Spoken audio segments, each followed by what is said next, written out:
And we are recording now, and we are also headed for Facebook live stream, so I can get started.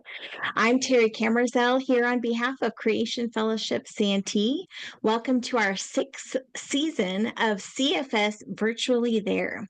We love to learn about our Creator God and believe that the Bible, when read properly, disproves Darwinian evolution. We've been meeting on this online platform since May of 2020. Since meeting online, we've been blessed with over 100 individual speakers. Our mission statement is 1 Peter 3:15. Always be ready to give an answer for the hope that lies within you. You can find most of our past presentations by visiting tinyurl.com/CFS archives. C like creation, F like fellowship, S like Santee, and the word archives.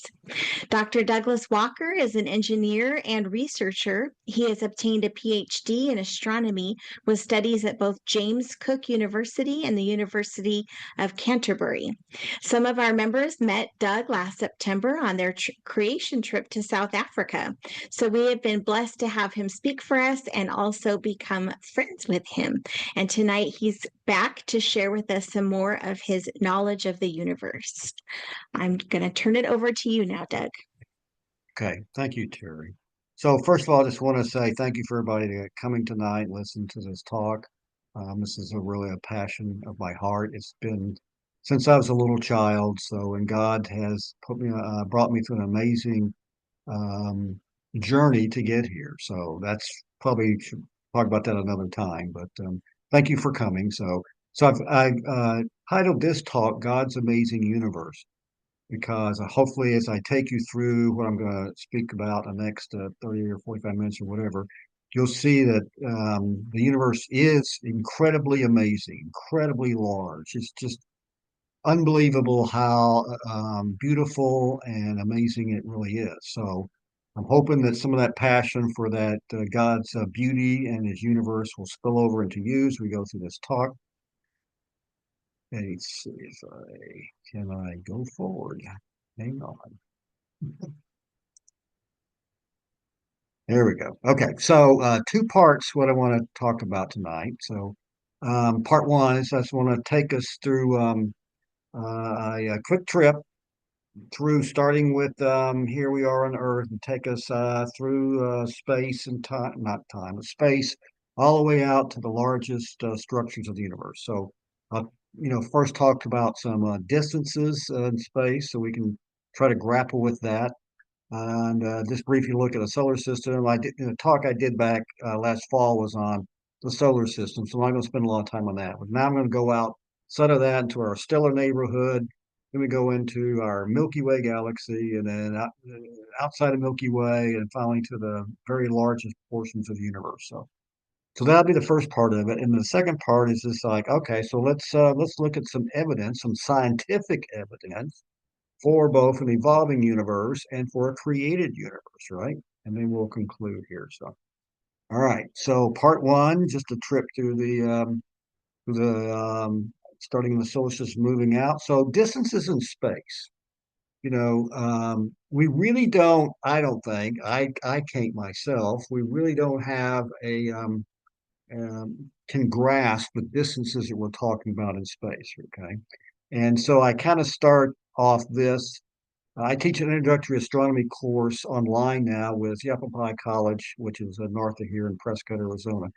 And I've taught some in-class courses too. And I always try to start off at the very first part of the semester with this kind of portion here saying, okay, let's look to see just can we even start to grasp what the distances look like in space?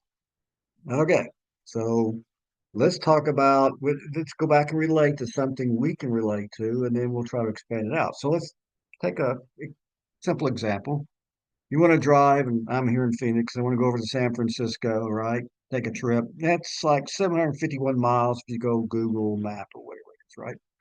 And I want to say, okay, well, we're going to get my new, I don't know if that's a Jaguar there on the right or not, my new, very expensive car, travel at 70 miles an hour. I mean, speed limits in Arizona are 75. I think California is 70. So we'll just say 70 miles an hour.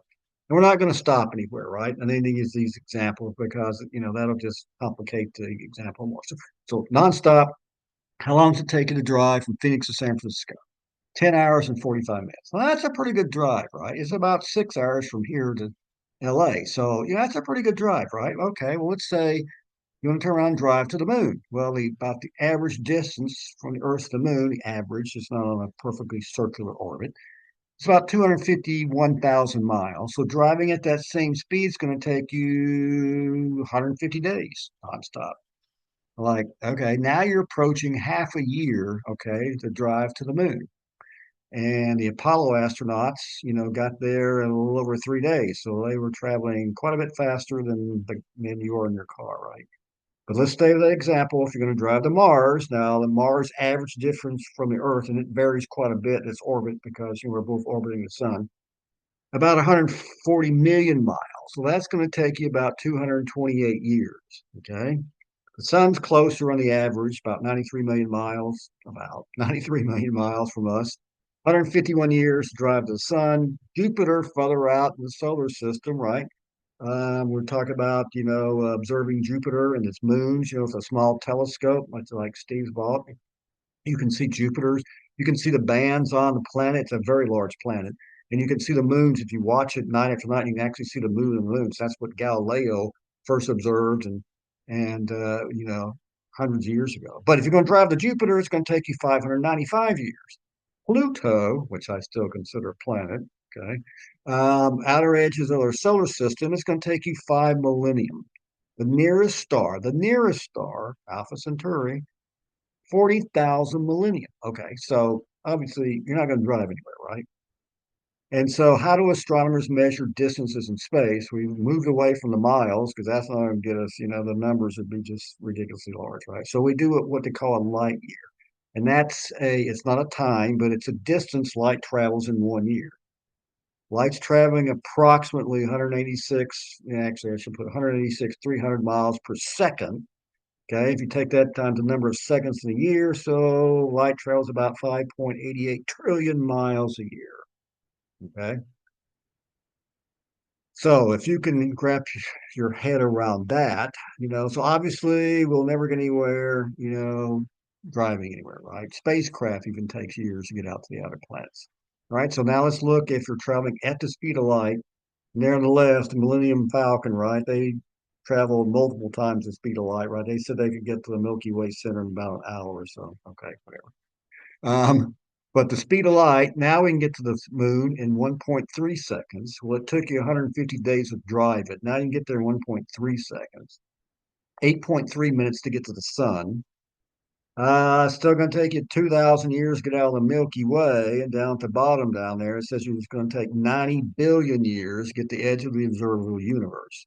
Okay, so I found that little clip, and there's another little clip on the side there. It's kind of the same thing, right? So Earth to the moon, 1.28 seconds. Yeah, okay, that's okay there. 12.52 minutes to Mars. Okay, nearest star. Well, they got Proxima Centauri. It's actually a dual system, so 4.24 light years. There's a cluster there. When we go to the Milky Way center, 26,000 years get to the center of the Milky Way. Andromeda, the closest galaxy to us, and you can see that with your naked eye if you get out where it's really dark. You know where to look, and it's a fuzzy little spot in the sky. Even in a telescope, it's a fuzzy little spot. It's 2.53 million light years. Million light years. Edge of the observable universe they've got is 46.6 billion. So I think it's very interesting that this one clip on the left got 90 billion years to the edge of the observable universe, and these guys got 46.6 billion years. Okay. So I'm starting off by saying there's a lot of discrepancy in just all this literature you're talking and seeing, right? Here's something I pulled out when I was a kid. I had this little booklet science series, Man and Missiles, and I remember, reading that thing multiple times or whatever, and I, I'd lost it years ago. But then I found a copy of it on sale on eBay, so I bought it, right? Because I remember the last page of this is stuck in my mind. It was Pluto. See, this is when Pluto was a planet. Pluto, gateway to the stars. Always kind of like that, right? So went back and looked at last page again. It's like, and even back then, right down where I circled that the red box, star travel is a gigantic problem. So, yes, they even recognize it, way back in the mid 20th century that, yeah, it's a large problem to try to get to these stars, right? Okay, we're going to leave the solar system quickly here. Upper left, there's the solar system now, showing you the planets. Okay. Down on the right is the solar system when I was a kid back there. See, they got Pluto out there, right? So that's why I still kind of favor Pluto. And there's a story about how Pluto got demoted. We can talk about that at some other time you'd like, which I think was kind of underhandedly. But so there's the planets of the solar system. Size comparison with the planets. Again, I'm trying to give you a appreciation for, we're talking about size and distances of just astronomical, right? Um, things. So up at the top, size comparison of the planet. So there's the sun. Okay, Mercury's a little dot you can't see, right? You barely see Earth and Venus. They're almost the same size. Mars a little bit smaller. Jupiter, okay, but it's not nearly as big as the sun, right? Largest planet in the solar system. There's Saturn with the magnificent rings. And we go to Uranus and Neptune, the outer gaseous Jovian planets out there. They're smaller than Jupiter, Saturn. So that's size comparison. The bottom one there shows you a distance scale comparison, right? So now this is set up in what they call, you see down at the bottom, AUs here. Okay, so AU stands for astronomical unit. So what they've done 100 years ago, they set the scale of the distance from the Earth to the sun as 1 AU. And so now the scale at the bottom is showing you on that reference scale. See Earth over here with the little blue dot, it should be right at 1 AU. Okay. And then I guess that's the asteroid belt. That must be Mars, must be 1.5. Oh, no, that's kilometers. Okay, sorry. So 1 AU is the same thing as 1.5, e to the eighth power kilometers. Okay. And Jupiter's out here. They don't have it on here, but it's about 5.8 AU. So what that says, that's about 5 times the distance from the sun that Earth is. Saturn's at 10 AU. So look at that. So Saturn is twice the distance from the sun that Jupiter is. Uranus now is twice the distance from the sun at 20, well, not twice. Yeah, 20. Yeah, 20 AU versus 10 AUs for Saturn.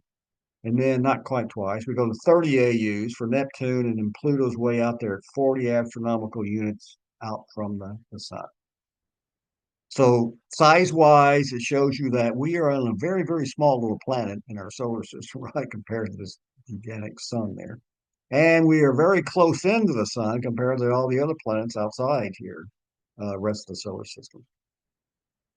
We visited all these outer planets here. I've skipped over like Venus and Mercury and Mars. That's, the inner, what they call the terrestrial planets. These are the outer gas giants or Jovian planets. And so we've taken photos, flown spacecraft, flybys, all of them. Voyager 2, Voyager 1 actually went past Jupiter, I think in 78, and they left the solar system. So the Voyager 2, they planned it very, very nicely. They visited Jupiter in 79, Saturn in 81, and they flew it past Uranus in 86. So all the planets kind of lined up. They could just do this billiard ball bouncing effect through the outer planets. Neptune in 89. Okay. Then on a separate mission, we sent this thing called New Horizons out to Pluto, and it arrived there in 2014. And that's a picture of the surface of Pluto. So the first time we ever got any close up to Pluto's. And these were all flybys. They didn't go into orbit around the planets. They were just flybys. And now the New Horizons, I think, is moving through what they call the Kuiper Belt, looking at some other outer objects and stuff. Now, we've sent probes in orbit around Saturn and Jupiter since then. Haven't seen any to go in orbit around Uranus or Neptune. So some of that's in the planning stages. So, all right, now we're going to leave the solar system, right? And we're going to look out what they call the quote stellar neighborhood. So these are our neighbors, in your neighborhood, right? So closest star is Alpha Centauri. You can see the sun there in the center. I don't know if you can see my little cursor flying around or not. Sun's in the center there. There's Alpha Centauri and see Proxima Centauri is a double star system. So they're our closest ones, right? And so then you have these other stars. All these are within, 30 light years in a sphere with the Earth at the center. Okay. So here's a scale up here showing 10 light years. So it must be 10 and then 30 is the diameter all the way across. So they're saying within the sphere there's 71 stars within 30 light years of the sun. Okay. And out of these 71 stars, there's only 49 star systems. 22 of these are double type star systems called binary systems, and 15s are triple type systems. They got three stars, the complicated orbital mechanics around the way they orbit each other themselves. So that's our stellar neighborhood. Okay, now if we go out further, now we leave the neighborhood, we go into the Milky Way galaxy. Okay, so now in the center of the screen here, here's, the Milky Way, the way we mapped it out. And, if you go back 100 years ago, right, early 1900s or whatever, they were just discovering and mapping out what the Milky Way looked like. The late 1800s, they didn't really realize that we lived in this thing called, this galaxy. They didn't really have any resolution on Andromeda. They couldn't really figure out what that was. And so it took a while for them to kind of figure out and map what was going on because, we're in the midst of this thing, right? But there's the sun, and we're in this. So there's arms in the Milky Way because it's rotating. Okay, so there's these, it's like a pinwheel, fireworks pinwheel, right? So the stars are being drug along with it as it rotates. The sun's in this thing, one of the spurs of the Perseus arm called the Orion spur. Okay, so there we are in the middle. Upper right there is just a photo of the Milky Way galaxy taken at night with some type of camera system. So if you go out where it's really dark and you look up, you can see that band, and it needs to be dark, right? And so when if you do go out someplace camping or whatever it's dark, you need to let your eyes adjust for at least 30 minutes before you first go outside. Get dark adapted. But you can see the band of the Milky Way across the sky, and it's really beautiful, right? Now, the photos take all those dark sloshes across the middle of it there. Well, that's actually gas and stuff that's obscuring between our view of the central part of the galaxy. So they say the size, estimate size of the Milky Way is anywhere from 100,000 to 200,000 light years in diameter. And I'm like, that's a pretty good error bar on that, right? 100 to 2. I mean, and the number of stars they say can range, it's estimated anywhere from 100 to 400 billion. Now, I read somewhere that it could be an estimate of up to 1 trillion stars in only our Milky Way galaxy. I think these estimates are like wildly all over the place. You would think they would be more refined than that. Maybe they are in some of the literature. I just haven't found it. So, okay, let's see. Why can't I go forward now? There we go. Okay, so we're still inside the Milky Way. So, what are some of the? I'm not going to talk about these strange objects inside the Milky Way. Well, everybody's probably heard of black holes, right? So there was a movie back there in I think it was 79 or 8 or something like that. Disney with the black holes, the spacecraft circling around a black hole, right? And black holes were first theorized, I believe, in the late 50s, early 60s. And Stephen Hawking, if you know who he was, he has or had Lou Gehrig's disease, and he was in a wheelchair. He's a brilliant guy, right? He first did some of the first calculations and first theorized, what black holes really were. So it took us a long time. We finally got an image of this black hole, and so a black hole is a collapsed star that the mass of the star was so large. Um, all right, let me back up and kind of start here. So a star goes through we think a normal cycle, right? We look at the physics of the star. So they say, okay, a star goes through this life cycle. Once it uses all its hydrogen fuel up, it starts burning heavier elements in the periodic chart. And finally, it burns all the elements up. It can't sustain nuclear fusion anymore. And one of two things will either happen. Either the size and mass of the star is not large enough, it'll collapse down on itself. It becomes a high density neutron star, which I'll talk about in just a minute. It could actually go supernova, which would explode, and it produces a tremendous amount of energy.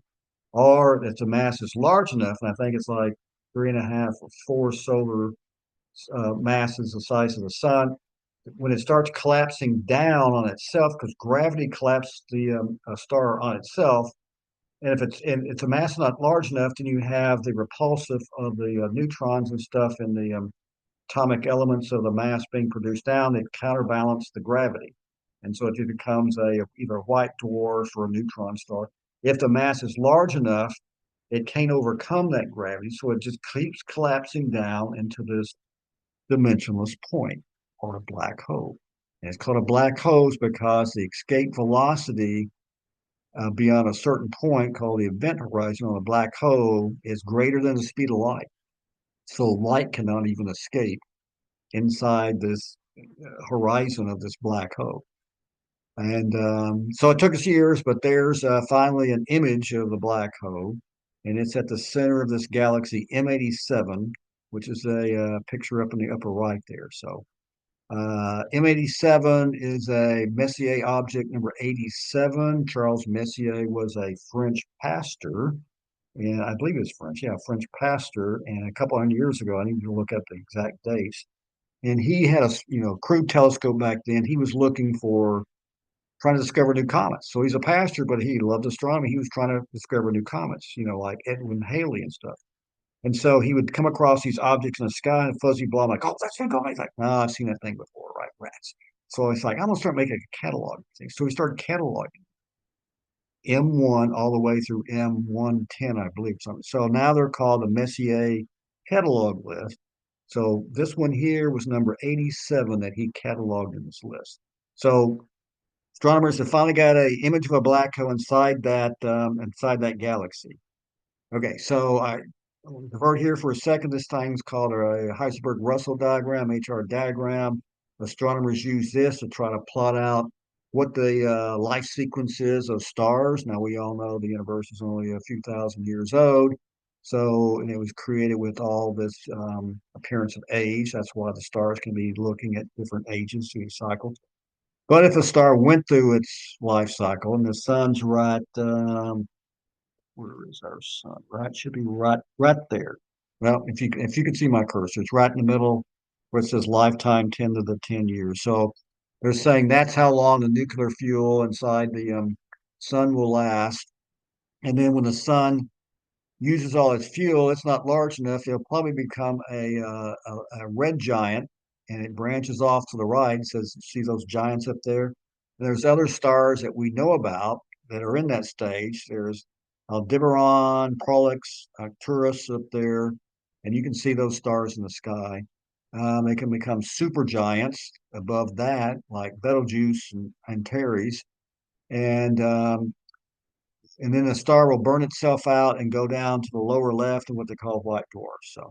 So this is kind of the life path of what astronomers and physicists think stars go through. Now, this is actually a plot of surface temperatures of stars and luminosity. So it's not really an evolutionary cycle. It's just a plot of the luminosity versus the temperature of the star itself. But then astronomers say it goes along the cycle.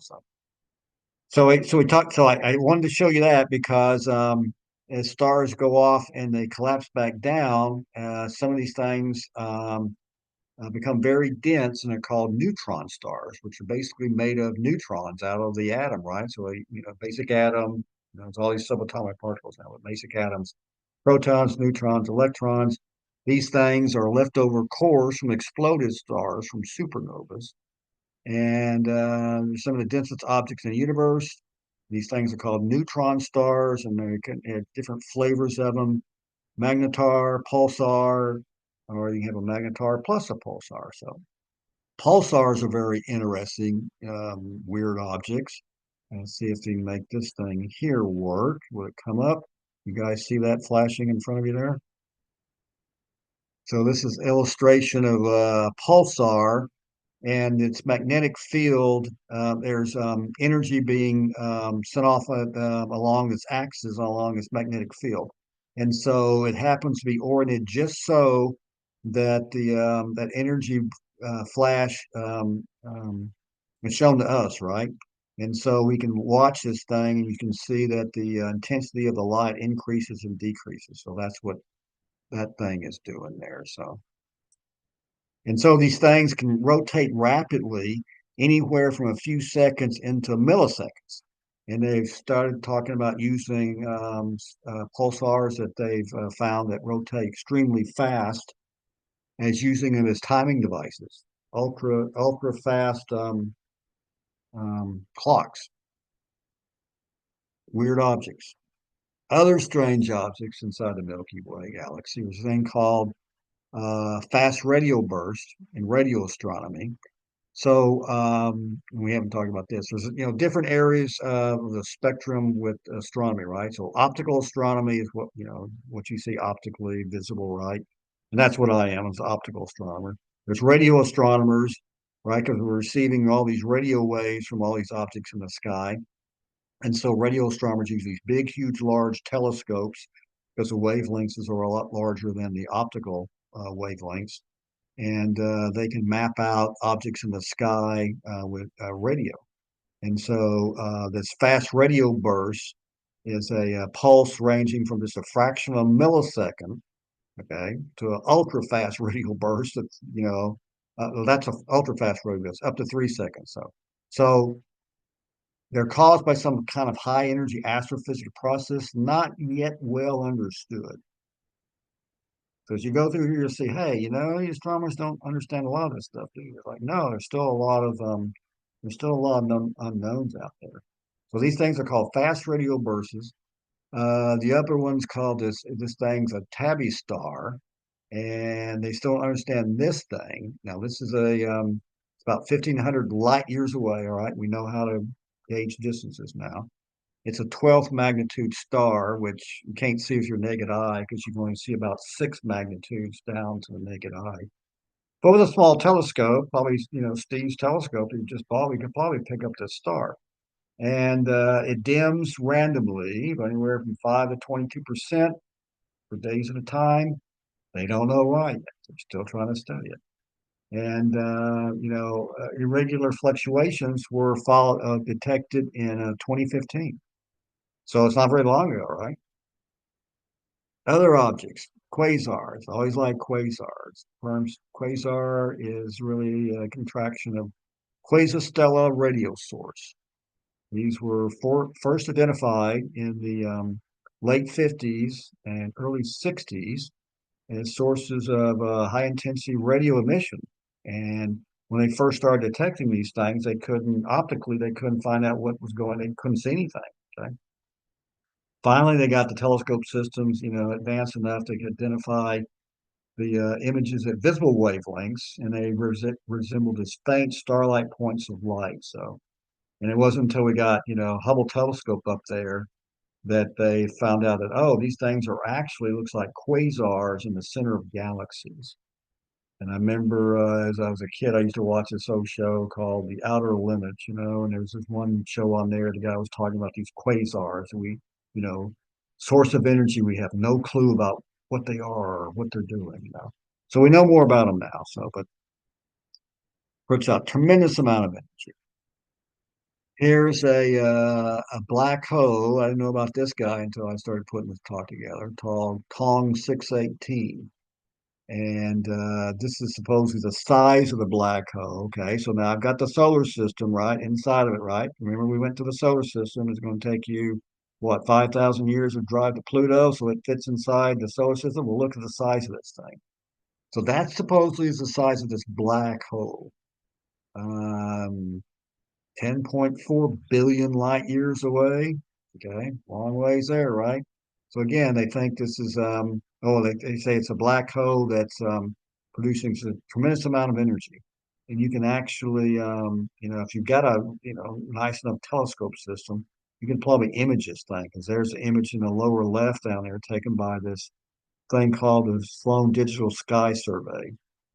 And so they're not using super large telescopes. I mean, they're good sized telescopes, but we can actually image that thing. So other black holes, it's inside the galaxy. Okay, so now we're gonna leave the galaxy.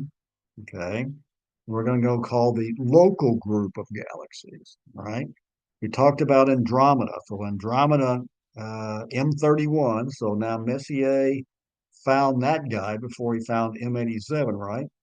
So, it's like what, 2.4 million light years away. In the lower left there is a C star image of M31 that I took again from my backyard here in Phoenix. So that's 2.4 million light years away. There's companion galaxies around that. M33 there's as a spiral type galaxy you can see right below that red line. I haven't been able to image M33 yet. I really want to do that one. So there's other companion smaller galaxies around M31. So this is what they call our local group of galaxies, right?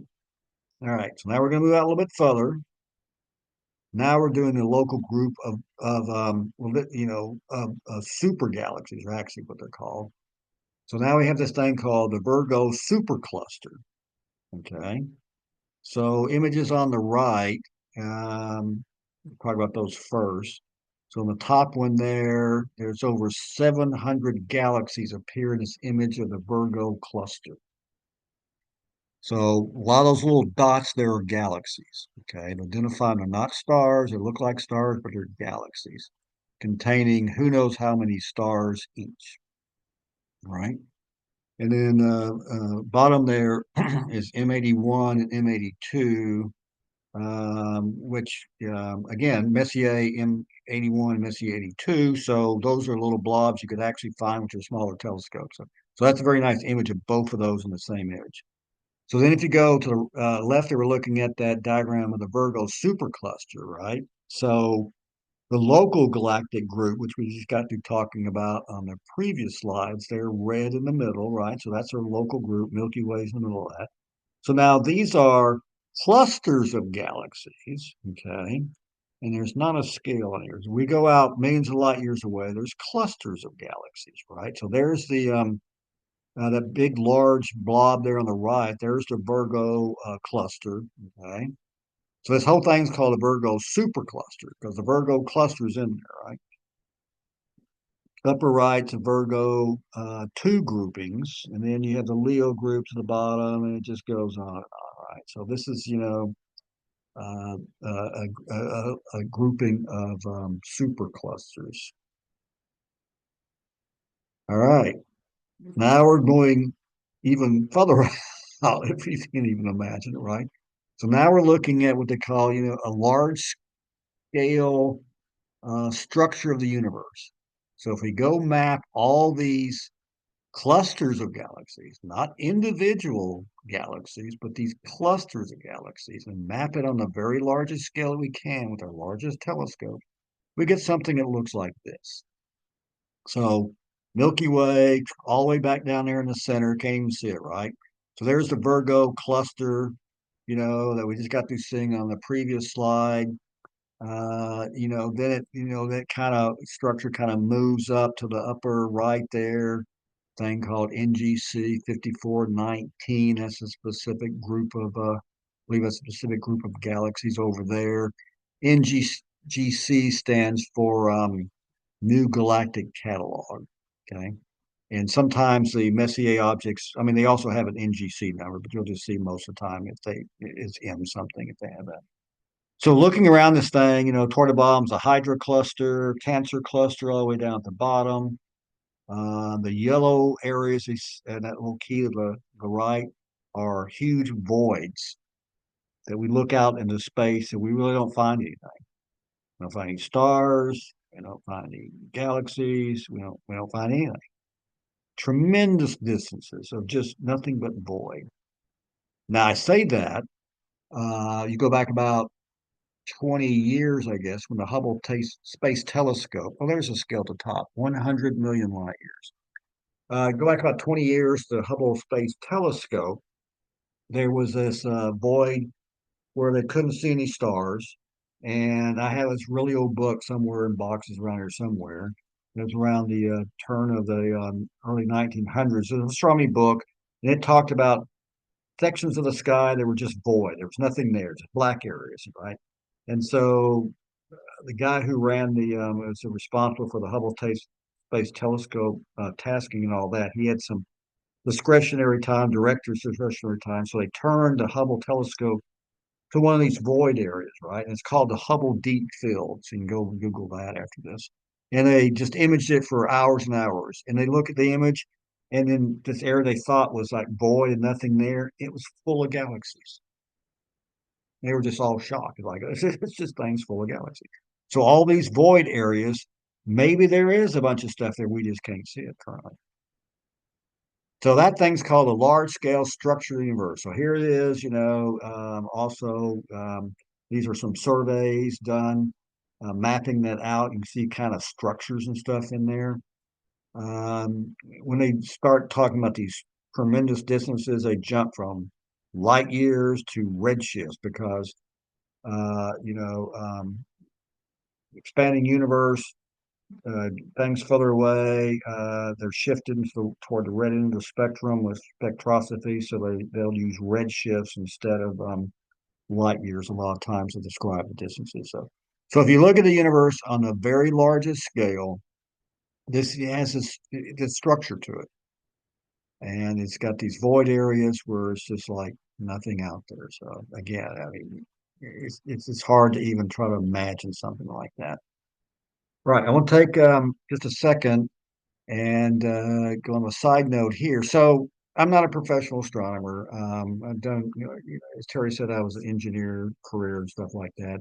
I'm doing astronomy work now, following on some of the work I did earlier on my doctorate with some other astronomers and stuff, and they take imageries of clusters and stuff. So this was a cluster I did a bunch of work on. It's in southern hemisphere. It's called Omega Centauri, and it contains over 10 million stars. Okay, so yeah, you can see it. It's actually visible. It's at magnitude 3.9, so it is visible to the observers, in the southern hemisphere. We can't see it up here. It's about 18,000 light years away, about 150 light years in diameter. Okay, so what I do is like I go in and I'm looking at some of these specific stars. So this is an image of the cluster that this telescope took that I get the imagery from. So there's the target of the star I'm looking at, and it's behind this little bullseye right here. It's a very faint star at the limit of our telescope. And if I take time series data on that and map it out, I get this light curve, like was like this. And so my interests are trying to determine how this light curve is changing in format and period over time, right? And so what I like about it is that I love this the scripture Psalm 147:4, which says he determines the number of the stars and calls them each by name.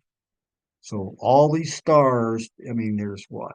Millions in this cluster we're looking at. All these stars, God has named each one of those, and He calls each one of them by name. So each one of them is His, unique creation. And so I just think it's just so cool to go off and study some of His creation like that. How many stars are there out there? Here's some more estimates: 200 billion trillion stars, one septrillion. I think that's what that is. There's a one followed by 24 zeros. And there they're saying, oh, Milky Way contains more than 100 billion. But like I said, we've seen estimates up, before it was up to 400 billion, right? Total, there could be 200 billion trillion stars in the universe.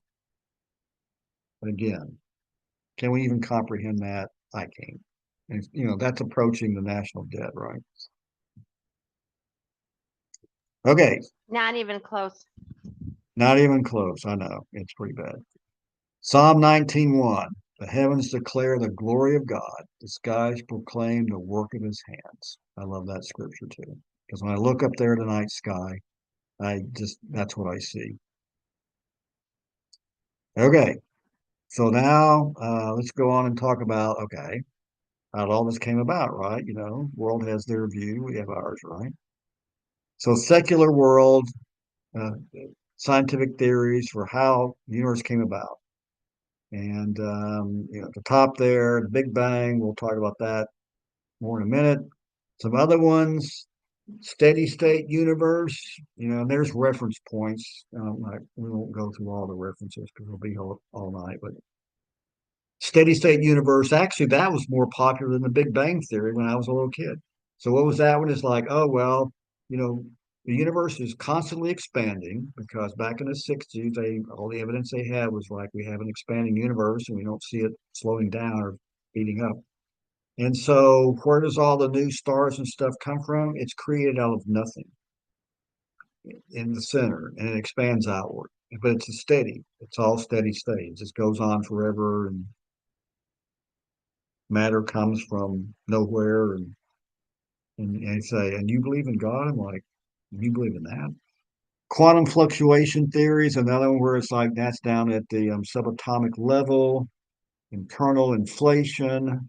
Some of these things I'll have to go off and research more, internal inflation, where I'm not sure I understand that one. Cyclic models, where they say the universe is expanding, collapsing back on itself, black hole mirage. Everything came from one central black hole. I'm not sure how the black hole got there. Multiverse hypothesis. There's some out there that says, we are just one of like a unlimited number of multiverses in universes and such. Slow's freeze theory, that one, it says the universe is expanding. There will be no end to it. Will expand off into forever, and everything will, slow down. All heat will dissipate, and will just be down to zero.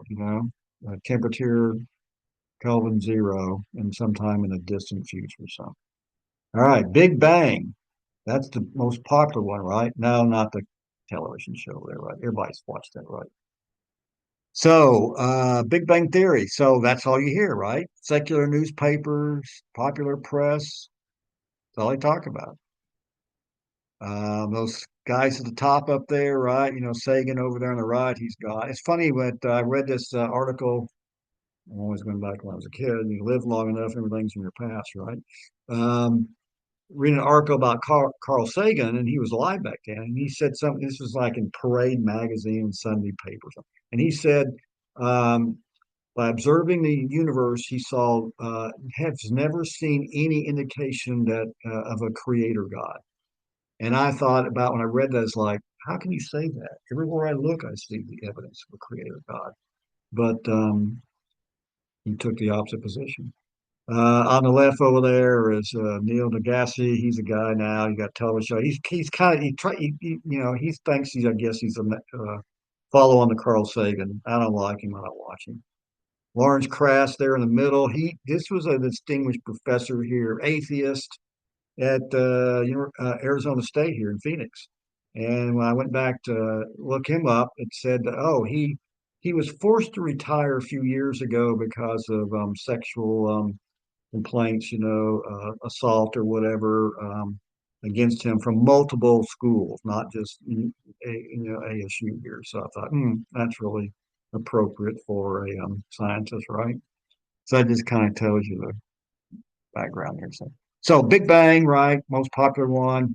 Universe is infinitely volume on very largest scales. Galaxies are distributed randomly. Okay.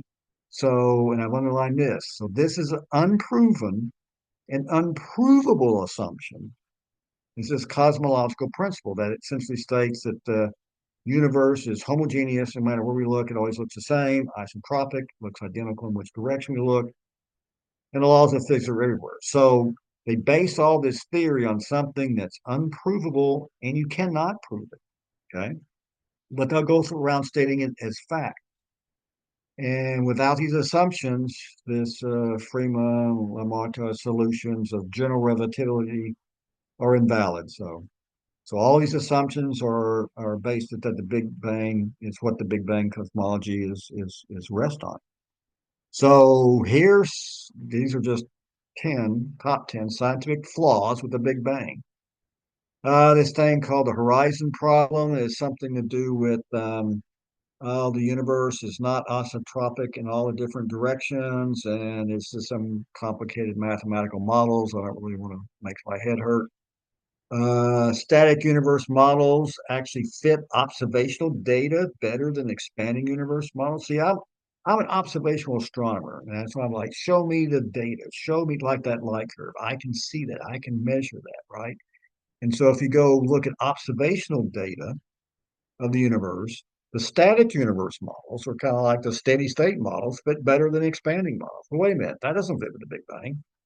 These next three I love, right? The Big Bang Theory violates the first law of thermodynamics. The first law of thermodynamics says, you got heat in a system, and you cannot add or destroy energy out of that, I believe, in form of heat and stuff. And so the energy in a system is constrained, and it's just fixed.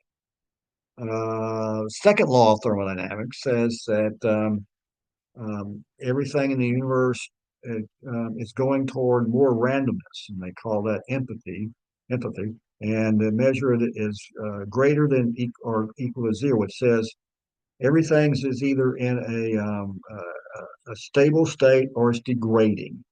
That's a law of thermodynamics. That's not a theory, right? So okay, so you take that theory. It's like, well, how does that jive with evolution? And they try to get around all this stuff by saying, oh well, you got an open system, you got sun energy coming in from the outside, blah blah blah. But the universe itself violates that second law. And this theory of inflation has to do with the Big Bang, violates Einstein's general theory of relativity. Okay. So right there, the Big Bang Theory violates, three principal physical laws, not theories, physical laws. So a law has never been broken, right? That's why it's called a law, right? And then they have to come up with this thing called dark matter, dark energy, because they look at rotation of galaxies and stuff off in the distance. It's like, well, that rotation doesn't make sense for the amount of matter they see in that galaxy, so something else must be going wrong. Oh, then we have to come up with this thing called dark matter that compensates for that. Oh, and then we also have this other problem we have to bring up something called dark energy. Not that they have, Steve might be able to correct me, but there's no evidence, I believe, ever that there's anywhere of dark matter or dark energy. Um, Galactic uniformity contradicts the fundamental aspects of Big Bang theory. The fellow we look out, we should be in Big Bang. We should see that the fellow you look back in time, the universe should look younger, but we don't. And James Webb, we'll talk about that in a second. Something called the flatness problem, magnetic monopole problem. So there's all these problems with that theory, right? So there again, if you take actual observational data, and that actually describes a universe that is different, enormous amount of structure in all scales and galaxies and clusters, superclusters. We got through showing you all that, right? And so here's some links, and I guess we provide this later, right? We don't here. So if we go to these links, which here's questions and answers, and creation.com with Creation Ministries International. And this other one here is evidence for expanding universe. I think if this one clicks here, they've got tons of data out here. So this is CMI. This is a great ministry website. I love these guys. So here's, definite evidence for an expanding universe. So it goes through in details, and it's written by these really smart guys, and all kinds of references there at the bottom, right? So, people can try to argue with that, but it kind of gets hard at the time, right? Okay, James Webb Telescope. Everybody's heard of Hubble. So James Webb Telescope's actually been up there now for a few years. It's a follow-on to Hubble. Hubble telescope was mainly optical portions of the spectrum. James Webb operates mainly in infrared. Okay, so it sees things that the optical Hubble cannot. So they first launched this thing, and it's sitting out there at one of these things called the Lagrangian point, which is a stable orbital point between the sun and the Earth and such. And they put it way the heck out there because it's very stable and cold, so that it needs to be down cold because they're looking at very small heat sources. And this segmented mirror unfolded. And when they're getting ready to launch this thing, of course, it was delayed forever, right? Like everything else is. They're getting ready to launch this thing. I thought, when they put a Hubble in orbit, they had a problem with it. They had to send up a shuttle mission to repair it. Well, they could get to it. Well, they couldn't get to Webb, and I thought, big mechanical thing, it may never work. Well, it does work. It's great. But then when they got James Webb, they thought, oh, we're going to be able to see when we look all the way back toward the edge of the visible universe. We're looking way back in time at the beginning of times. We should see all these young galaxies, right? And when they looked at that, and it's like, oh, they don't see that, right? See right here, first bullet. According to the Big Bang, stellar galaxies should be far less than 1 billion years old, but that's not what they found. That was a big problem. They're like, oh, exploding supernova are too young. Galaxies larger than ours are newly created, which is not what the standard model expects. Super galaxies have formed in short periods of time.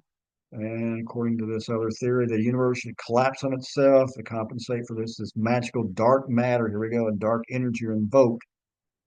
Though neither has been found or can even be described. And the universe looks to be flat disk, not curved. So they put up these new instruments. I love it because they put up these new instruments, and all these scientists think, these secular scientists, oh, we're going to see this. And they look at it and go, oh, that's not what we see at all. Here's some quotes from the scientific community. I just found some quotes here. This Dr. Ethan Siegel, I'm not sure who he is, but talking about all these, it's not what we thought we would see. Galaxy was bright, substantially brighter. You know, here's from the University of Texas at Austin. They had a big astronomy program there. Couldn't find a person who said this, but it's from the department. Established theories, however, James Webb is challenging the current models, and staying up in the upper right up here. This conversation, this I guess is a paper.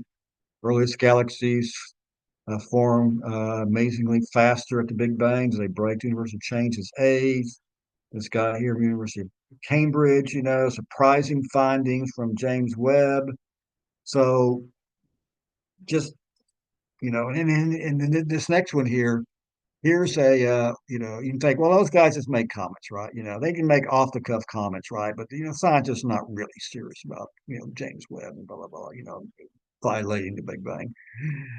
Well, here's a refereed paper, right? Published paper, found this back in 2018 from the monthly notices of the Royal Astronomical Society. So this is a heavily peer review, top-notch scientific public, our journal on astronomy.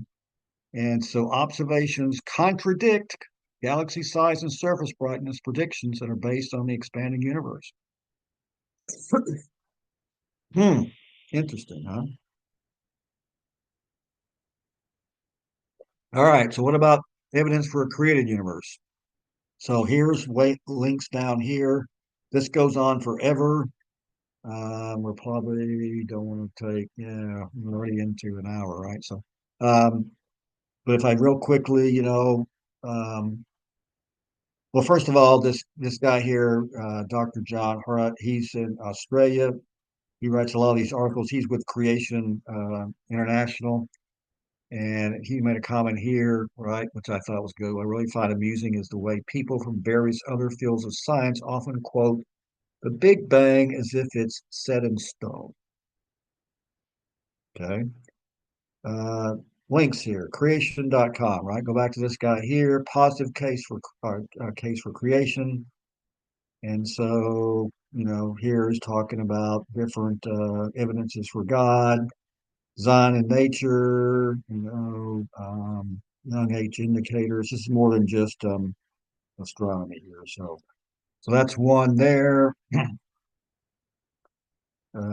Here's a bunch of for astronomy and astrophysics question and answers. Okay, so this just goes on. Here's all these questions, right? Evidence for universe is created. Universe is finely tuned. multiverse theory, right? Talk about the nonsense of that. Universe of the lone brain, evidence for the origin of the solar system, heavens declare, a different story. Problems with the Big Bang. Okay, this is where I took some of the information. Secular scientists themselves blast the Big Bang. Okay, so here's a whole article, right? And these guys are really good because they don't just throw something out there. You go down, they reference all this stuff. Now, where's their references? Should be down here. There's references to all this. I mean, they're very, very good about referencing and all that. Okay. And this guy here has written multiple articles too. Extremely intelligent, right? He's published more than 100 papers, peer-reviewed scientific journals. So, what about other creation scientists? Well, people say, you're a creationist. You're not real. You can't be a scientist.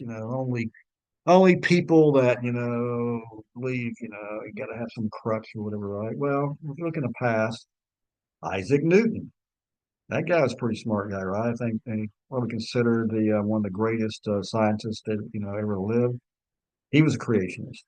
Johannes Kepler. He's the one who formulated the laws of planetary motion. Kepler, and they're called Kepler's laws of planetary motion. He first observed the planets moving around the solar system and figured out that, oh, you know what? The Earth is not the center of the solar system. It's actually the sun. And we did that. All their complicated epicycle models and all that nonsense actually disappeared and actually made sense. William Herschel, he was a big astronomer. He cataloged and positions of all these different objects in the sky, creationists. And that's in the past. What about the present? Well, some of y'all know David Reeves and his ministry. There's Dr. Russ Humphreys with him. And I mentioned Russ in the last talk I gave because, he's a creationist, a scientist, a nuclear scientist, I believe. And he made a prediction before those Voyager spacecraft flew past the outer planets out there about the magnetic field strength of those planets. Because the secular scientists have all their models, right? And it's like, we're going to see the field strength, of these Uranus and Jupiter or Uranus and Neptune being, whatever amount, right? So Dr. Humphrey said, well, if we look at this from a creationist standpoint, and God started with forming everything out of water, what would that end up being? And so he ended up with a different set of predictions for magnetic field strength for those outer planets. And so this is before the Voyager spacecraft got out there, right? So when they get out there, it's like, oh, who's correct? Dr. Humphrey, not the secular scientist. Other scientists we have, Dr. Faulkner down there. I think he's a retired astronomer from University or from North Carolina University, somewhere in there. Now he's with Answers in Genesis. Dr. Jason Lyle, I think he's spoken to you guys before. Super, super smart astrophysicist guy. Not even in the league with these guys. Dr. Jonathan Safarti down there. He's with Creation Ministries International. His articles, everything's solid.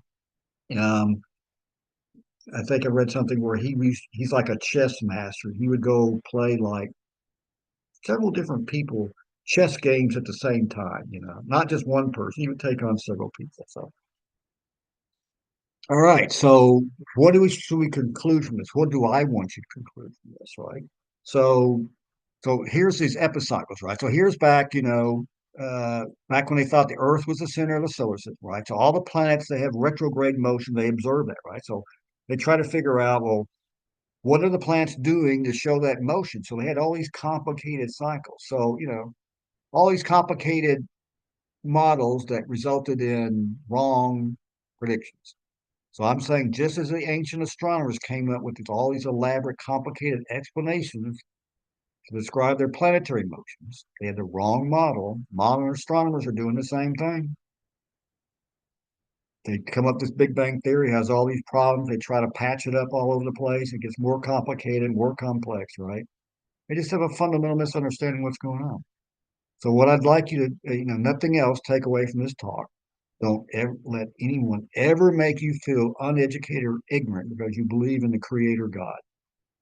there's just as much or more evidence for a created universe than an evolved one. And let's see, is that oh additional scriptures I pull out that I like, from Isaiah, from Psalms, I'm the Lord, the maker of all things, who stretches out the heavens. And then there again, he determines the number of stars and calls them each by name. Revelation, you receive glory and honor and power, for you created all things. More Psalms, Romans, everything has have been clearly seen, being understood from what has been made by him. And then Colossians, for in him all things were created, things in heaven and earth, visible and invisible. So I know, there's Christians and I believe they're, Christians. Only God knows a person's heart. But there's Christians, that believe that in evolution, at the universe, and the Big Bang theory, and all that. So, and the way I try to talk to those people, I don't argue with them, or whatever. Just like, well, try to go search out for yourself what the truth is. You get a person searching for the truth for themselves, they'll come to the right if they honestly are looking for the right conclusion. Here's some other creation websites. So these are the popular websites: Answers in Genesis, and his organization, all kinds of stuff on astronomy there. This Institute for Creation Research, which I found out when I was out in San Diego back in December for the Christmas party, is where ICR actually originated from. With And we were happy to uh, have you there. That was pretty it awesome. was great being there. Yeah, it was great being there. So that's where ICR originated from. Now they're in Dallas. And then Creation Ministries International, now they're just called creation.com. They originated out of Australia. They have, offices here in the States, and they go about doing a lot of talks and stuff. Other references, I put on here if you want to check them out later. References for the James Webb Telescope. And I guess that is it. Well, thank So you. That was very good. you're And welcome. Am I stopped sharing, or am I still sharing? we, No, you have stopped sharing, and that's Oh, fine. okay. Okay. Okay, so we have some questions and comments. I'm going to have to, Sure. yeah, I lost the word, but filter through. Robin, did you want to say anything before I get started? before you get started with the questions, or Yeah. okay. Um, I did have a question on, you had some bullet points up there, and I think it was Jim asking the same thing. But how do they determine the age of a galaxy? I mean, how do you send a telescope up in the sky and they're looking at it and they're like, oh, that galaxy looks like it's 7,000 years old. That one looks like 10,000. Do you know how they figure that out? Yeah, it's kind of based on the distance itself, because when you're looking up there, since there's such humongous distances, right? You're actually, and it takes light so many years to reach us, you're actually looking back in time. And so if you're looking at like the Andromeda galaxy, right, it's a 2.4 million light years. You're actually seeing the light that left there 2.4 million years ago. So you But say, well, wait a minute. we know that's not correct. We know that that everything out That's there is about 6,000 years old. that's correct. So how do you mesh that together? Well, there's and you've got some of those astronomer guys. I think that what was that the guy I just got kicked off. Anyway, some of the astronomers have been trying to You mean develop Russ models for Humphreys that. or Jason? No, it wasn't Humphreys. It was who was the other guy from North Carolina? See, I'm getting old. I can't remember. Sephardi? But no, hang on just a second. Let's see. Danny Faulkner. Okay. Oh yeah, yeah, Yeah, yeah, he's yeah, yeah, okay. yeah, yeah, yeah. So I think he was to help him when working with somebody else developing models for how does all that fit, right? So they look to say, well, God stretched out the heavens when He first created the heavens, right? God stretched out the heaven, and I need to go back and get smart on this myself. And because of that, it gives the that takes care of this light travel problem? Because that's called a light travel problem, right? So if the universe is only 6,000 years old, how did starlight from 2.4 million light years get here, right? Well, it was created that way. That's what I think too. That was, Yeah. but I Well, just, yeah, go mhm. ahead. They're just a, I always hear, like, just before we started this call, I was listening to somebody saying that they saw that the universe was still only a couple million years old, and then but then they saw some other galaxy, and then they thought it was less than 2 million years old. And so I was just wondering, because well, we know it's 6,000 years old, and I personally think that God created with the lights already there. Yeah. Yeah, see, they're all over the place. And that's what I was trying to emphasize with, some of those slides there is like, their estimates are all over the place. They don't really have a clue, right? Of, of how everything came about. So, Yeah, exactly. and these are smart But people, right? They're extremely intelligent people, right? So and they try to approach it from a scientific perspective. Is that it's kind of like when I was saying, the scientist, if you went back hundreds of years, right, asked the leading scientist at that time, is the Earth the center of the whole universe? And they go, absolutely, right. Well, how do you know that? Well, look at our data and stuff, right? Well, they're totally wrong, right? And so just because a scientist, and that's what gets me about some of the stuff like, well, 97% of the scientists agree. I'm like, well, so what? Back then, Nah, 99% of the scientists agreed, right? They were still yeah. wrong. So just because you agree doesn't mean it's correct. Consensus is not science. But Yeah, it's not. Terry, are you ready? So Bill would like to know, he says, we know the diameter of the Milky Way galaxy, but do we know the height of same? Then we know the volume. What units would we use for the volume of the Milky Way galaxy? So what we know about the Milky Way, a lot of it is, again, guesswork because we look at the Andromeda galaxy and we look at other galaxies and so, oh, well, from what we can see from the Milky Way, it looks kind of like this portion of the galaxy. So Milky Way must look like this because we really can't see it because we're in some of it, right? So the question was, how would we measure the volume of the galaxy itself? I guess you'd measure it in cubic million light years or something, I guess. Probably something like that. And you're talking about the space that the whole galaxy would take up, right? Yes. So, yeah. Yeah, So he's saying because we've measured the diameter, so he'd like to know right. if we've also measured the height Yeah, and then we could yeah, yeah. find They the they think it's volume. about 30 million light years deep. It's like a spiral hub, right? There's a central part of it that's spherical, and then there's the rotating disk because it's rotating, right? Because we look at images of other galaxies, I mean, I mean, you can see it looks like they're rotating, right? So they were created, with mature, just like Adam and Eve were created mature, right? Um, okay, now Robin, you had put a question in that you asked what was causing the FRB. Did you still want to, Yeah, is that still your question? that was a The question I fast wanted to ask variables, before, but I couldn't remember it. Yeah, the what is that FRB? fast radial burst. Yeah, I never heard of that before. Yeah, it's just one of those exotic type of things they found out there, right? I don't think it hasn't been discovered too many years ago, You know I what think telescope that it might have? it'd be a radio telescope. Oh, a radio telescope. Okay, That's not like radio burst, right? Chandra, the X-ray. Okay. Thank you. Sure. You're welcome. So going back to the age, I mean, obviously we know what we know because we read the Bible, and so we have a consistent way of knowing how old things are.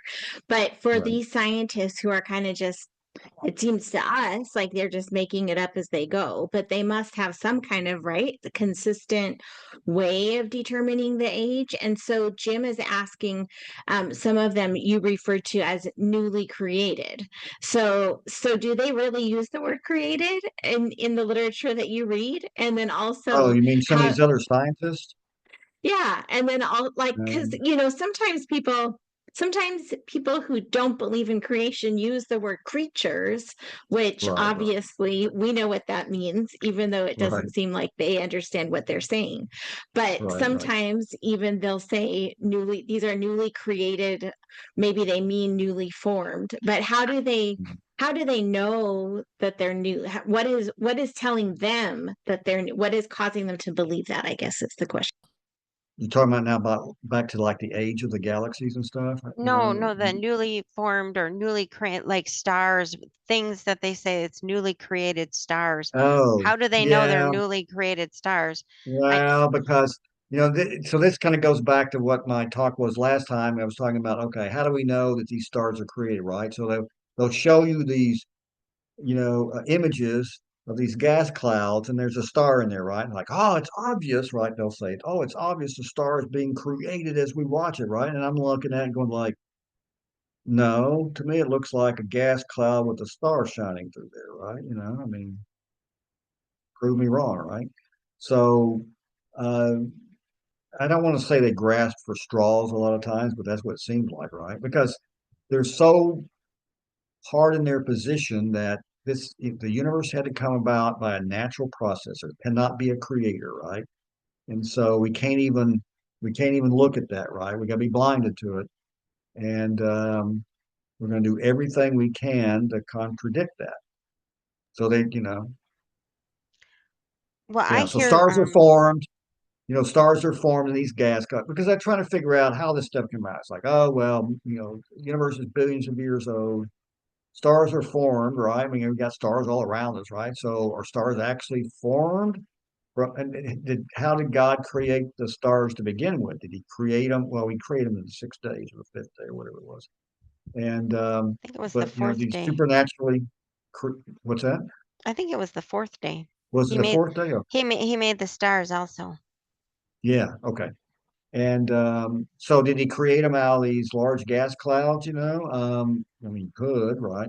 But there's all kinds of problems with gas clouds collapsing on themselves.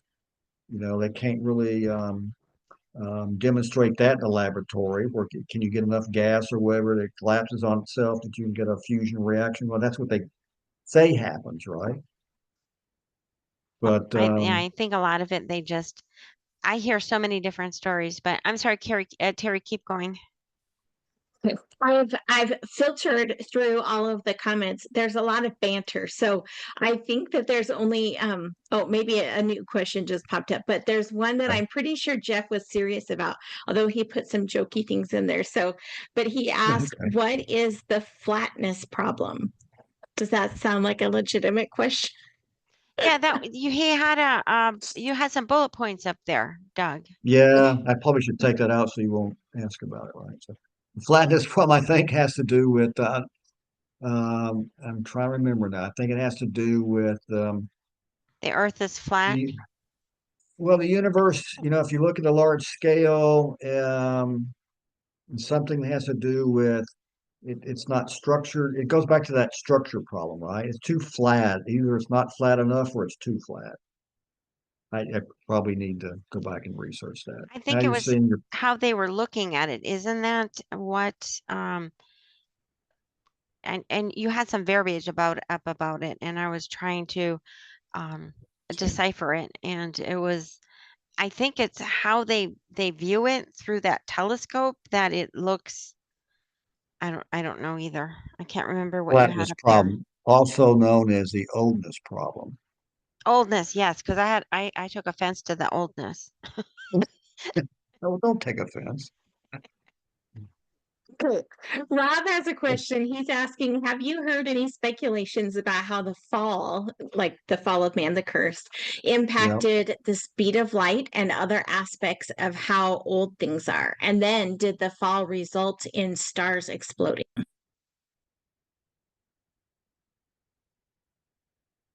Okay. So part of that, I've never read anything about the fall with stars exploding, so I'm not sure that's a connection there. So the rest of it, the fall of affected, what was it now? Well, yeah, if it impacted the speed of light or Oh, anything impact the else. speed of light. No, I have no clue. No, I think that's more of an astrophysicist type thing than astronomer. Because I think Yeah, Jason toss has, that, toss that to Jason. Yeah. yeah, I think he's talked about that, Oh, how as the he was. speed of light is different um, depending on where you Yeah, are, and that time yeah, passes different. Yes, yeah. his Yeah, model is he's the got some anisotropic synchrony convention. Yes. Yeah. okay. So Right. Rob, I think that's something for Jason, Yeah. an Yeah. astrophysicist. We'll file that away for the next time. Um, Okay. okay, so I mean, Stephen would like to know what methods are used to find exoplanets. Okay. So there's like, yeah, I put this on the exam for my students. There's like a major um, way is to look for the dips in the light as it comes. So I showed you that little gig there. It showed the light being flashed around. Well, if you look at a parent star, I've got to show it, and an exoplanet trances in front of it, the light curve will actually show a little dip. It actually blocks out a little bit of the starlight. You can actually measure that dip. So that's called detection. What's that called? That's a detection method. Then they can look at it's called radial velocity. They can actually look at the wobble of the star and measure its velocity, looking at the spectrum and stuff of the star, so they can actually tell that there's a planet moving the gravity field of the star around. So that's a radial velocity method. Direct imaging is what they actually look to see if the actual star and there's a planet around it. They've done that for a few of them. It's really difficult because the planets are so dim compared to the parent star. Usually the glare just overshines everything, but they have techniques with the systems they can actually kind of block out the parent star and they actually can see a direct image of the planet, in the system itself. So there's several different techniques that they use to find exoplanets. And there's a bunch of exoplanets. There's a website. NASA has a website. You can go out there now and you can look at all the exoplanets and the current count and where they are and all that good stuff. So all All right, right. very good. So that's going to be the end of our recorded live stream portion. So I will mention one of the comments of the witty banter that's been going on is that this was a very stellar presentation. So okay. thank you so Well, much, thank Doug, you. for that. And for Thank our you. audience, you guys can visit tinyurl.com/CF Santee, C like creation, F like fellowship. Santee is spelled Santee. And you can see a list of our upcoming speakers for some of the weeks to come here in 2025. So be sure to check that out. And with that, we're going to go ahead and turn things off. Thank you again, Dr. Douglas Walker, for your presentation for us tonight. You're very